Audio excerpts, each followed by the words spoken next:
Today on the show, I'm going to be answering the question, who are the Suicide Squad?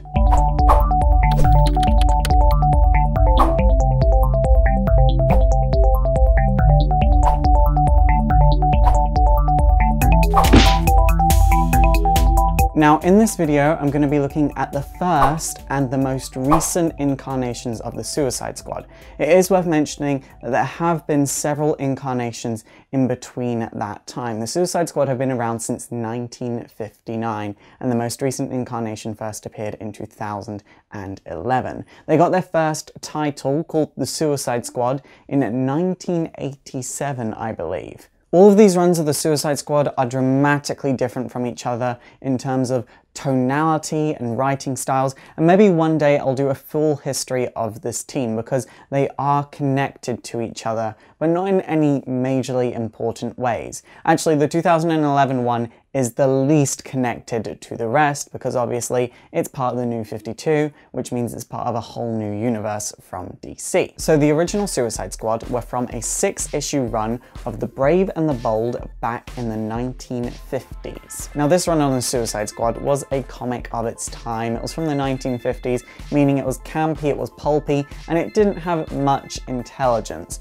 which is to be expected because the Comics Code of Authority was in full swing at this time, which really limited comic book writers on what they could do. But then in the 1980s, this same team was resurrected, and DC had realized, hey, we can do whatever we want with comics. The Comics Code of Authority isn't a legally binding thing, so we can start breaking away from it, and that's kind of what they did. So the 1980s run on the Suicide Squad was fantastic and was totally different from the 1950s run. So the original Suicide Squad were a group of 6 highly expendable people from the army, meaning they didn't have many people left in the world that cared for them, meaning the army could just put them on very high-risk missions like fighting dinosaurs and monsters and general creatures of the darkness.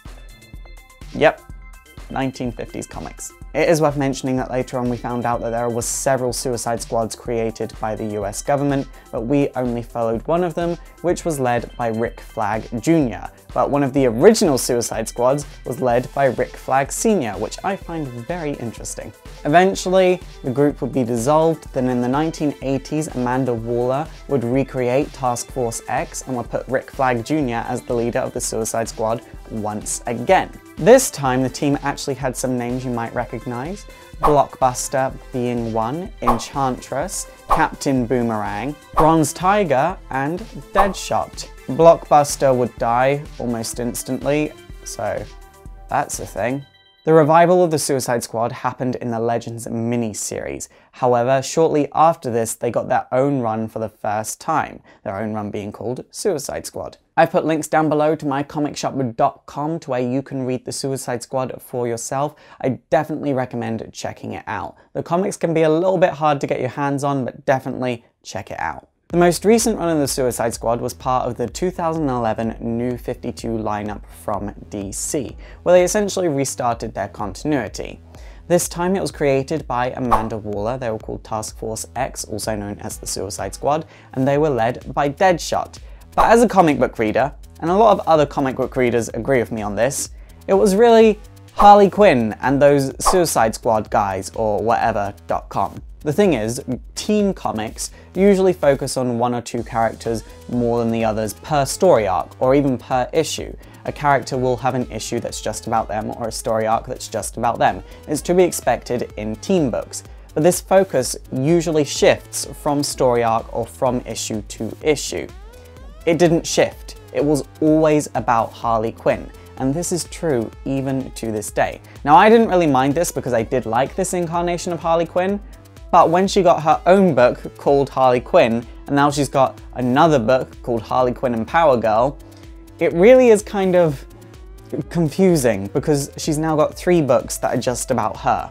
There were so many characters in this team this time because they were just characters from the fringe of the DC universe and Harley Quinn. I mean, it had characters like Light and Lime that I had never heard of before the Suicide Squad. Maybe they were created for that issue, but if they were around before then, I definitely had not heard of them. Then last year, the book was rebranded to the new Suicide Squad and restarted from issue number 1.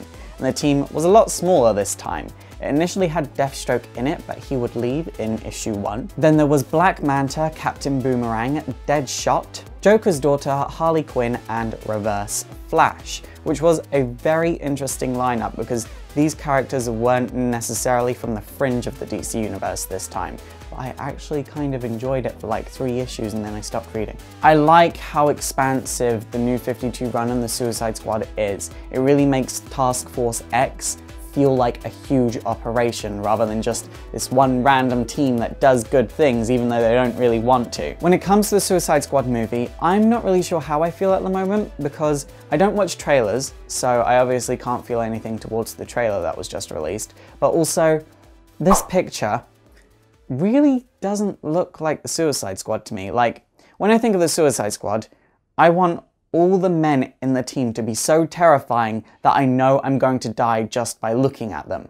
And all those men, I ain't scared of. I'm sorry, I'm just not scared of them. They don't look terrifying. And also Harley Quinn and Katana look very pedestrian. And then Enchantress, she looks more like Calypso from Pirates of the Caribbean than Enchantress.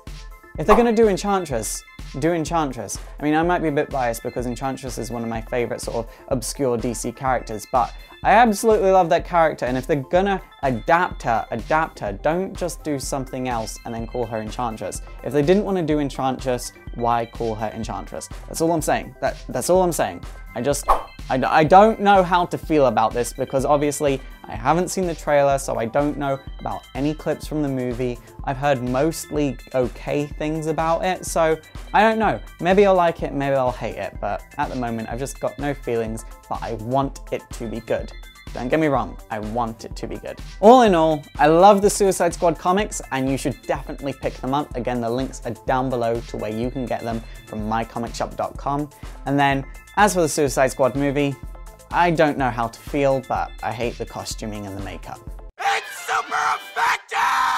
Okay guys, that is it for today. So what do you think of the Suicide Squad and are you looking forward to the movie? Please let me know in the comments down below. Also don't forget to thumbs up and subscribe if you want to see more history videos, and also don't forget to like me on Facebook, follow me on Twitter, support the show by checking out my Patreon so I can make bigger and better and more history videos. And also don't forget to subscribe to my gaming channel, my vlogging channel, and follow me on Twitch. My name is Faust, this has been Exploring Comics, and it is super effective.